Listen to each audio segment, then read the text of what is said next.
Hey everyone. Well, this is a long overdue video. So, way back when TP used shape collision, the properties for the shape collision was on the group assignment up here. You'd click on the group and then you'd get all the properties that you could set up. But of course that has totally changed quite a while ago, but I thought we'd just make a little video to highlight that. So now when you click on groups in TP, there's no SC data or anything there. The workflow is now that we can drag these groups in here and we can now assign an operator to them that will assign those properties. In this case, for shape collision, we're going to use the SCRigid. And what this will do is this will tell this colliders group, hey, you're now going to have some SC properties that are going to work for the sim. We need to tell it which SC we're dealing with, so you can have the group behave differently for different SCs if you have multiple SCs in your scene, if you're that crazy. Or you can tell this colliders. Now colliders we generally want to be what used to be called, neutron, but not that anymore. We're just going to refer to those as static. And then we'll just go ahead and drag, do a shift control and drag these guys to duplicate this. We're going to set this group to actually reference the active group, which is going to be some boxes who are going to fall down. And we want those, of course, to be active. Their shape is going to be box, and they're going to be active. We'll cover some more of these properties here in just a second. So let's actually jump back into our collider, set that shape to be box, and you'll see why. So as we step forward, what we've got is we've got this particle group down here. Let's click in here, press I to turn on our information, and we're going to say group. What group is that? That's the colliders group, and this is, of course, the active group.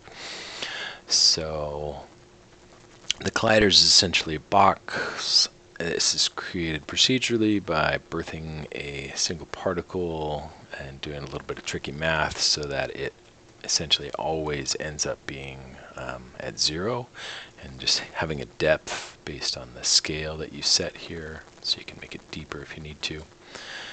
And so our birth active, we just say, hey, birth some particles up in Z, and yep, some basic parameters, some at birth parameters. This is all coming out of a bunch of black boxes that we created. Anyway, so no more properties on the group. It's all based on an operator that we assign and connect to the group. So now, as we step forward, boom, here comes our particles, boom, boom, doing their dance, right? So there's SC, and now those properties are working.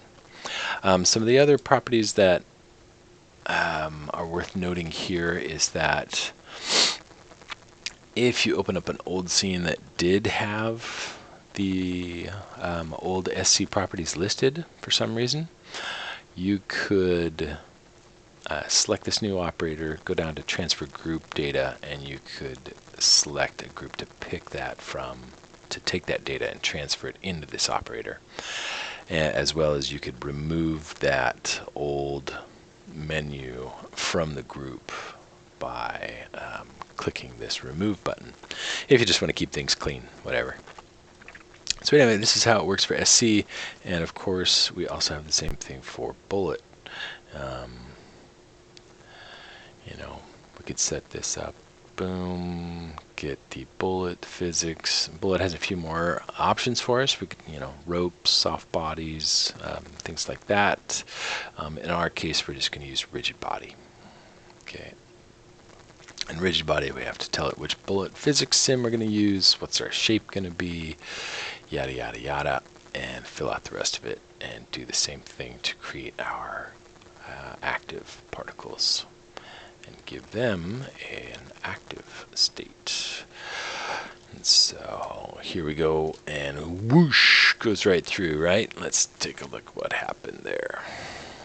Yeah, we forgot to tell bullet physics, hey, which set of, or which hierarchy of particle groups are we dealing with? And that's of course going to be the physics and all of its subgroups. So let's also say size is mass. Why not? Iterations is low, but should be fine. And boom, there we go. Get some falling down. Yeah, get quite a bit of bounce on there and some kind of bad behavior.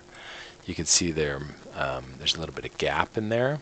That is because there is this margin setting where we can define a little bit of space in between not only the colliders but also the active, and they both have a margin setting. So let's try something very low. Let's go 10 times lower and get that.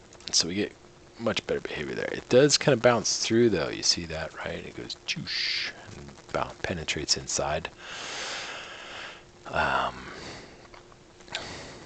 First thing, let's crank up our iterations, and let's also wake up sleeping bodies. Sure, on our master dynamic, of course, also, you know, compared to the old TP stuff, so long ago. When was that? That was like, some of this was 6 years ago, but I'm sure some of it was much longer. The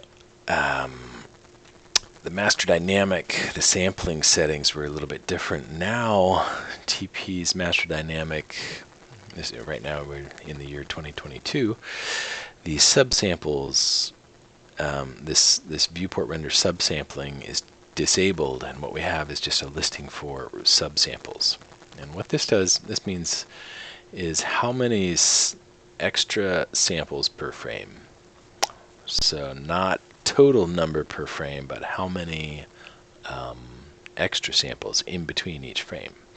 And so right now, as we go from 1000 to 1001, our sim actually starts on 1001. So from 1001 to 1002, it's not just one sample, but we also have an additional subsample for a total of 2 samples. I know, why don't they just say 2? Yeah, you go bug them yourself, see what happens. Anyway, we can debug this, and I can show you where this data appears.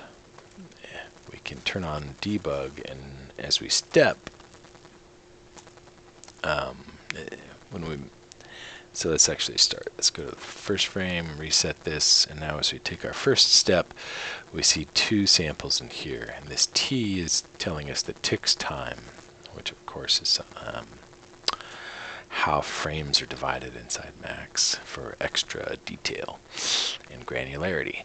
Anyway, that's a bunch of technical stuff you don't need to know. The point of this video is to say, hey, the group properties for SC and BT are no longer, or at least SC are no longer on the groups. They are strictly assigned via an operator found under shape collision, SCRigid. There's also the SCRigid data, where we can now query information about the particle, and we can, we can actually access a bunch of data about that. And let's see, where's my show all?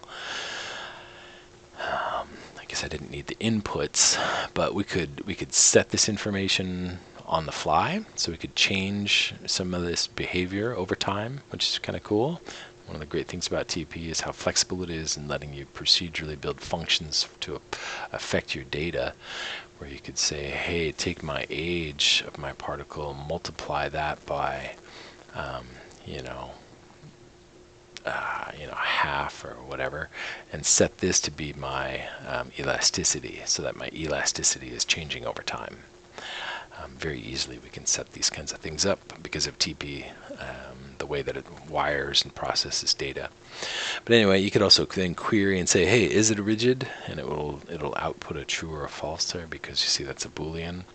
And this way you can read information about it, or set extra information about it. You can also, of course, do a bunch of that on the SCRigid itself. You see all this duplicated data like that, but this SCRigid is just another way, mostly for reading and querying the particles. You don't really have to use it to set up a sim, but it's there in case you need to access and read stuff about it. Okay, and so of course all the single star, double stars are still the same. Remember, you can use single stars together, but don't, and you can use double stars together, but don't mix single star stuff with double star stuff. You get inconsistent results. So just remember that. Okay, hey, if anybody's got any questions, drop a line in the comments. If you're wondering how to get immediate contact support, or at least chatting, come visit us on Discord, the Cebus channel. We've got a bunch of stuff there, or hop over to Facebook. There's the Cebus groups available there. All right, folks, take it easy, have fun, make cool stuff, and we'll see you soon.